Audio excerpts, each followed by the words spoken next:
Hello అండి. పిండి దీపాల్లో దీపం పెడితే చాలా మంచిది. దివాళీకి కానీ ఇంకా కార్తీక మాసం వస్తుంది కదా, అప్పుడు కూడా పిండి దీపాలు పెడితే చాలా మంచిది.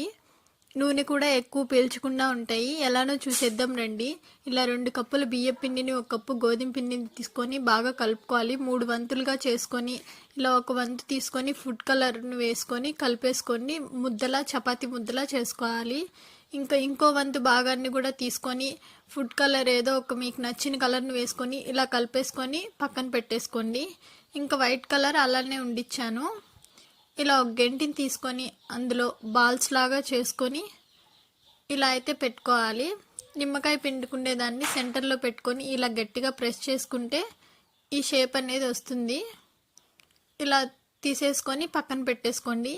ఇంకా ఆరెంజ్ కలర్ తీసుకొని క్యాప్ మూత ఇంకో షేప్ అయితే వస్తుంది. ఇలా ఫోర్క్ తీసుకొని ఇలా అంటే ఇదొక షేప్గా ఉంటుంది. ఇప్పుడు వైట్ కలర్ని కూడా తీసుకొని క్యాప్ని ఇలా ప్రెస్ చేసుకుంటే ఇలా అయితే చేసుకోవచ్చు. ఇలా 3 రకాలుగా చేసుకోవచ్చు. మీకు నచ్చిందా ఈ ఐడియా? నచ్చితే లైక్ చేసి షేర్ చేసి సబ్స్క్రైబ్ చేసుకోండి. Thank you for watching.